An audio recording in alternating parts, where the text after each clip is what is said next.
네, 사순 1주간 수요일이죠. 3월 9일입니다. 루카복음 11장 29절에서 32절입니다. 군중이 모여들자 예수님이 말씀하셨죠. 이 세대는 악한 세대다. 이 세대가 표징을 요구하지만 요나 예언자의 표징 밖에는 어떠한 표징도 받지 못할 것이다. 요나가 니네베 사람들에게 표징이 된 것처럼 사람의 아들도, 자기 자신이죠. 사람의 아들도 이 세대 사람들에게 그러할 것이다. 그러면서 쭉 이제 심판 때 남방 여왕도 얘기를 하고 여왕이 솔로몬 지혜를 들으려고 땅 끝에서 왔고 솔로몬도 솔로몬보다 더 큰 이가 여기도 있다 하면서 이렇게 말씀하십니다. 심판 때에 니네베 사람들이 이 세대와 함께 다시 살아나 이 세대를 단죄할 것이다. 그들이 요나의 설교를 듣고 회개하였기 때문이다. 하지만 보라, 요나보다 더 큰 이가 여기에 있다. 하고 말씀을 하십니다. 이 세대가 악한 세대다 하고, 이 세대는 이 세상을 얘기하고, 이 세대는 사람들을 또 얘기하지 않습니까? 사람들은 표징을 요구하는데 요나 예언자의 표징밖에 어떤 표징도 받지 못한다. 그러니까 요나라고 하는 것은 고래 뱃속에 들어갔다가 나왔잖아요, 그죠? 그리고 요나가 한 것은 두 가지입니다. 니네베 사람들한테 회개할 것을, 단식하고 회개할 것을 선포했죠. 그리고 이제 예수님께서는 요나 예언자 얘기하면서 요나 예언자 기적이 어떤 걸까요? 기적은 고래 뱃속에 들어갔다가 3일 동안 있다가 고래 뱃속에 나왔잖아요. 예수님의 죽음을 얘기하는 것이죠. 이것처럼 예수님께서 요나처럼 세대의 악한 세대에게 나타나서 그들이 요나의 설교를 듣고 회개한 것처럼 예수님도 하느님 나라 다가왔다. 회개하고 복을 믿어라 하는 그런 회개를 선포했고, 또 요나가 고래 뱃속에 들어갔다가 3일 만에 나온 것처럼 예수님께서도 파스카 순환과 죽음과 통해서 십자가의 죽음을 통해서 부활로 드러나는 이 표징, 이거밖에 없다는 거죠. 그러나 요나보다도 더 큰 이가 바로 여기에 있다는 말씀을 하고 있는 거죠. 그러니까 예수님은 큰 요나의 완성이라고 볼 수 있겠죠. 신학적으로는 그런데요. 여기서 우리가 좀 생각을 해보면 내 안에 몸, 혼, 영이 있는데, 이 영혼이라고 하는 것은, 바로 영혼이라는 것은 몸에 박혀 있지만 보이지 않는 하느님의 영에 종속되어 있을 때 몸은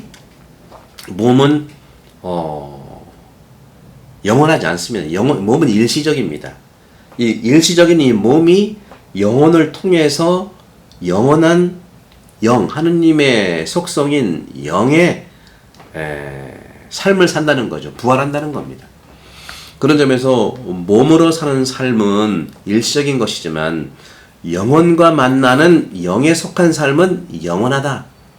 그러니까 늘 영혼은 회개하고 복음을 믿어야 된다는 것이고, 회개하고 복음을 믿은 이 몸이 바로 예수님처럼 체리티 봉사하고 사람들한테 아픈 사람들한테 정말 그 병원이 될 수 있고, 또 십자가상의 희생을 통해서 모든 사람들이 하느님 나라의 영에 속한 삶이 되기를 예수님은 사셨잖아요. 그렇게 하는 걸 얘기합니다. 따라서 당신의 영혼은 영원하고요. 내 인생, 내 삶은, 내 몸은 일시적이라는 것인데, 그것이 영혼을 통해서 영과 함께 늘 만나는 영원한 삶을 살아가는 존재라는 거죠. 근데 우리는 늘 불안한 것을 느낄 수 있어요. 오늘 악한 세대라고 했는데 이 세대는 늘 불안한 세대예요. 걱정이 많은 세대입니다. 불안하고 정말 표정을 요구하는 것도 불안하기 때문에 요구하는 거 아니겠어요? 따라서 불안이라고 하는 것은 심각한 문제이긴 합니다. 정말로. 또 관리하기도 매우 어려워요. 현대인들 정말 여러 가지 병들이 있지 않습니까? 그런 점에서 불안은 관리할 필요가 없다는 말씀을 드리고 싶고 그냥 놓아버리면 되지 않냐. 예수님께서 요나의 기적을 얘기하는 것처럼 이 세대가 악한 세대 표징을 요구하지만 불안하기 때문에 불안을 어떻게 해결하려고 하고 있지만 요나 예언자의 표징 밖에는 어떤 표징도 받지 못한다. 그냥 받아들여라. 회개하고 받아들여라 하는 것이죠.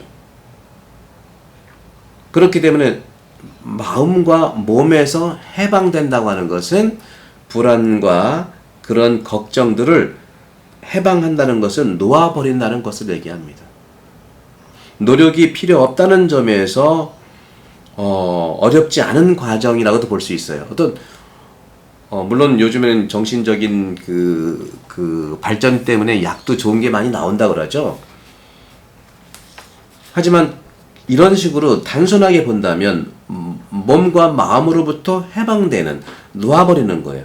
두려움과 이 악한 세대들의 표정을 요구하는 그 불안증을 놓아버려라.